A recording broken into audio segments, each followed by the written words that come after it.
IT job కోసం try చేస్తున్నారా? Coding tutor లో ట్రైనింగ్ తో పాటు స్టైఫండ్ అండ్ 100% జాబ్ గ్యారంటీ. నమస్తే, వెల్కమ్ టు సుమన్ టీవీ. నేను మీ హరిత. కోల్కతా ఘటనలో రోజు రోజుకు అనేక విషయాలు వెలుగులోకి వస్తున్నాయి. ముఖ్యంగా పోస్ట్ మార్టం రిపోర్టుపై అనేక సందేహాలు కూడా కలుగుతున్నాయి. దీని గురించి మనం మాట్లాడబోతున్నాం. లైవ్ కాల్లో నాతో పాటు సిద్ధంగా ఉన్నారు డాక్టర్ నవ్య. నవ్య గారు నమస్తే అండి.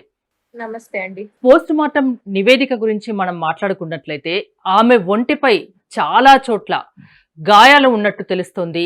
లేడీ డాక్టర్ పోస్ట్ మార్టం నివేదికపై ఏమంటారు?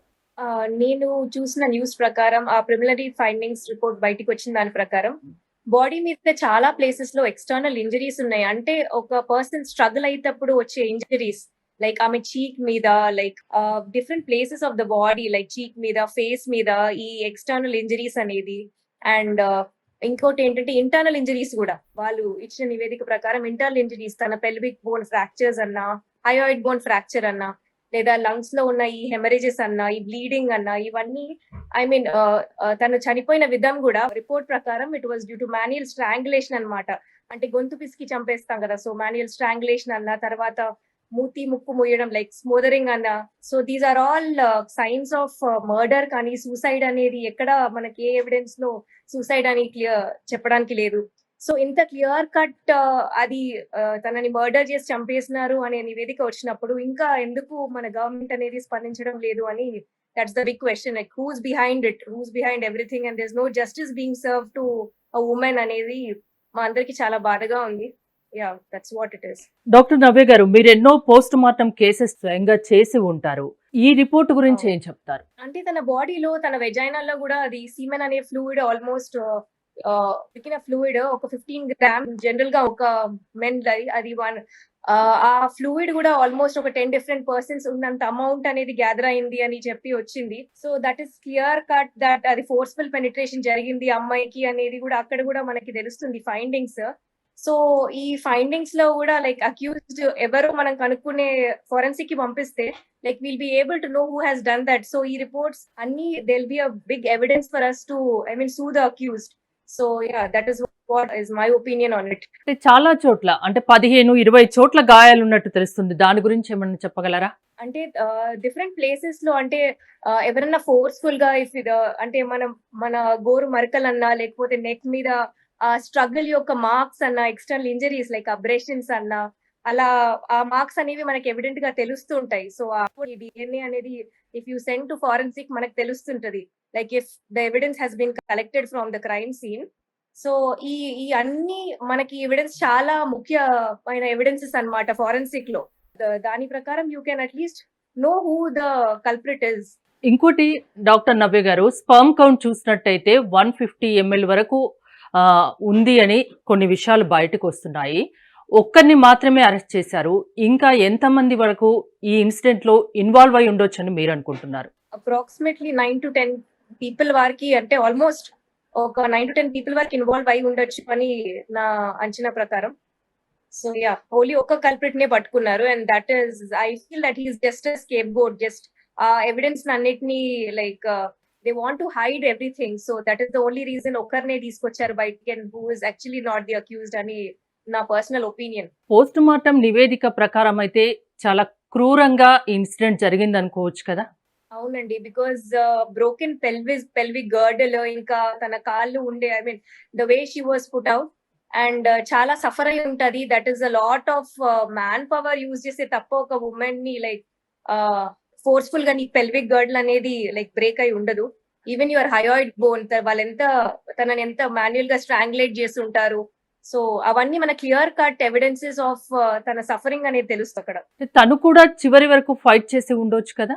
అవునండి, she might have fought a lot, and that's really sad. తన బాడీ మీద అన్ని ఫైనల్ గా న్యాయం జరగాలంటే ఏం చేస్తే బెటర్ అంటారు?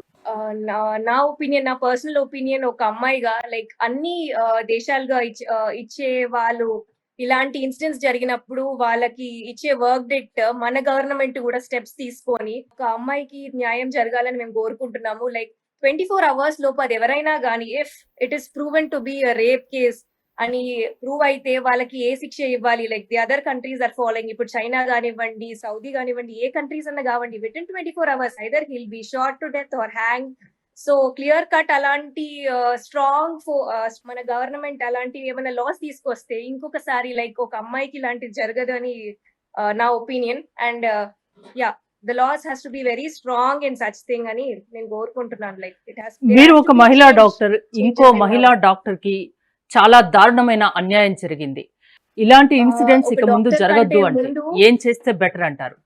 ఒక డాక్టర్ కంటే ముందు తను ఒక అమ్మాయి అని అందరు గుర్తించాలి. మేము డాక్టర్స్ గా చాలా మట్టుకు మేము ఇక్కడ స్ట్రైక్స్ చేస్తున్నాం, అన్ని చేస్తున్నాం.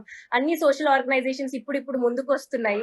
సో ఒక డాక్టర్ గా నేను కోరుకునేది ఏంటి అంటే ఇలాంటి ఇన్సిడెంట్స్ జరగకుండా మన గవర్నమెంట్ అనేది క్లియర్ కట్ మనకి ఎవిడెన్సెస్ ఇవన్నీ ఉన్నప్పుడు they have to put in force the law అనేది ఎంత స్ట్రిక్ట్ గా ఉంటే, ఎంత బాగా ఇంప్లిమెంట్ అయితే అంత క్రైమ్ రేట్ తగ్గుతుందని నా పర్సనల్ ఒపీనియన్ అండి.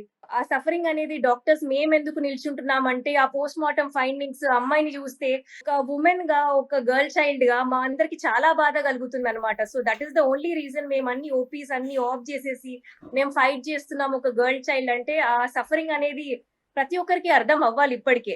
This is not the first case కదా, ఆల్రెడీ మనకి నిర్భయ కేసు జరిగింది, ఇప్పుడు అభయ అని చెప్పి చేస్తున్నారు, ఇంకా ఎన్ని అని మాకు కూడా ఉంది. లైక్ మేము కూడా there has to come some end to this అనేది దానికోసం మేము ఫైట్ చేస్తున్నాం తప్ప ఒక డాక్టర్ కి జరిగింది అని కాదు, ఒక గర్ల్ చైల్డ్ కి జరిగింది అనే మెయిన్ కాన్సెప్ట్ అనేది అందరికి అర్థం అవ్వాలి అని.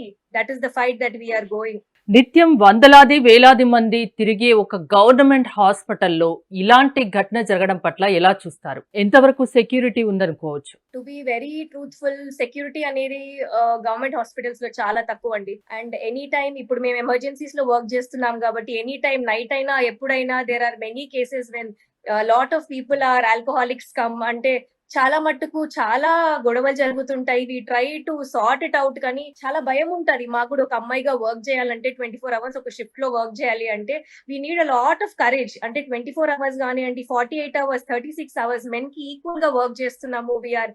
బట్ ఒక చిన్న భయం అనేది ఎప్పుడు ఉంటది, because women when compare to men physical గా అంత స్ట్రాంగ్ గా వీ కెనాట్ ఫైట్. సో మనకి ఎంత పోలీస్ ప్రొటెక్షన్ అన్నా లేకపోతే పోలీస్ పోస్ట్స్ అన్నా కావాలి. Like we need a strong at least CCTV cameras అన్నా మనకి ప్రొటెక్ట్ చేసే కొన్ని లాస్ అనేవి ఎన్ఫోర్స్ అవ్వాలి.